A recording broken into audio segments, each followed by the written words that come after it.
So, Citizen's been in the integrated bracelet game for a while now, and they have been doing it surprisingly well. The Tsuyosa line started strong with a sporty 40mm case, bold dial options, and a clean everyday design. But now they have gone smaller. This right here is the 37mm version. And honestly, this might be the one that actually fits more people. It's more wearable, more balanced, and still carries the same sharp design language that made the original so popular. Integrated case, solid automatic movement, sapphire up top, all for under 36,000 rupees. Yeah, we need to talk about this. Right out of the box, it has a sleek, polished confidence to it. I'm not just talking about the looks, although that pink sunburst dial is something else. I'm talking about the finishing, the case shape, the way light catches those angles. It doesn't feel like a sub 40,000 rupee watch. It just doesn't. The pink sunburst dial isn't just pretty, it's elegant, it dances with light and has a slight metallic finish, with a depth that keeps shifting tones. Think cotton candy with cherry blossom, but classy. You have got bold markers and hands, slightly oversized in a good way. It gives this compact case a strong visual presence. Everything's super legible. There's loom on the arm markers and the hands too. Decent, not Seiko levels, but gets the job done. At 12 o'clock, you have got the Citizen logo, and at 6, a neat little automatic. No clutter, just plain balance. And yes, the Cyclops over the date. I know it divides people, but honestly, it works here. It's aligned well and makes the date pop without overwhelming the dial. Now the case. This is where things get interesting. There's something angular and vintage about it. If you know your watch history, you will probably see some resemblance to the Rolex Oysterquartz. And that's no coincidence. What makes this design really cool though is the integrated bracelet. That means this bracelet flows directly out of the case. No spring bars, no visual lugs, no easy strap swaps also. It creates this seamless, almost architectural silhouette that feels intentional, like the whole watch was designed as a single piece.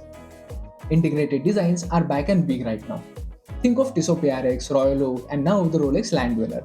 And Citizen jumping in at this price point is a bold move. And the bracelet here? It's a presidential style bracelet.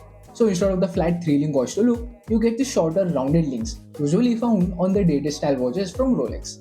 It adds a softness and a slight dressiness to the otherwise sporty case.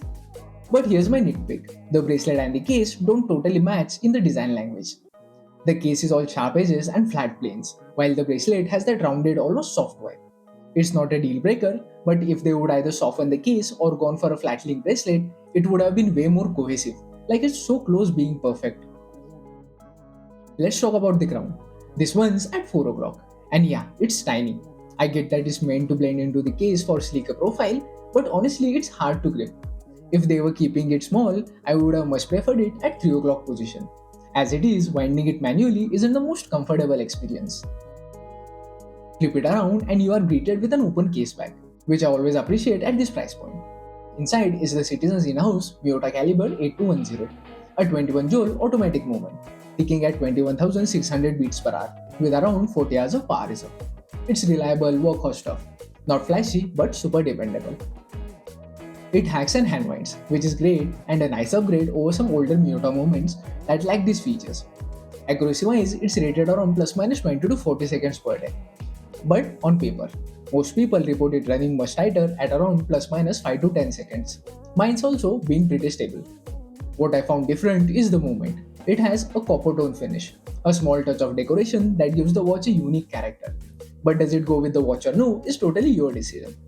Oh, and the rotor spins smoothly, but it's unidirectional, so it only winds in one direction, kind of like the other Miyota calibers.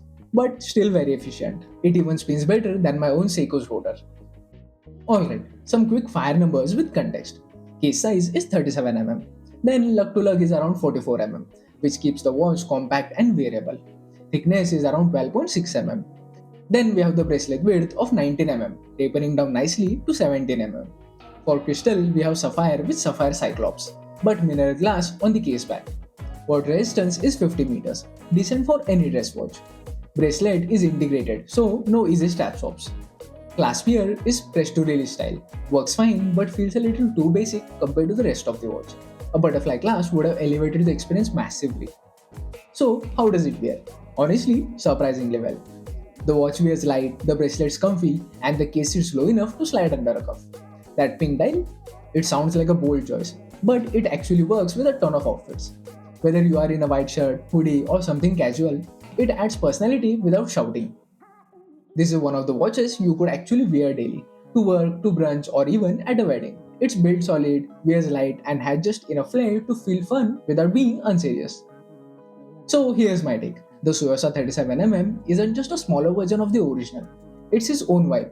Cleaner, sharper, more wearable for more peace. You get real watchmaking, real design, and real personality, all in a package that's under 36,000 rupees. Sure, the crown's a bit small and clasp could be better, but the dial, the bracelet, the fit, the movement, it all just works. If you're looking for a first automatic or just want something that feels fun but still thoughtful, this is a solid pick. Especially if you're into watches that don't just tell time but tell a story. Let me know what you think. Would you rock a 37mm pin dial or are you team 40mm plus only? Drop your thoughts in the comments below. And if you want to see a deep dive on more bracelet styles, stay tuned. I have got something cooking. Catch you in the next one. Until then, stay timeless.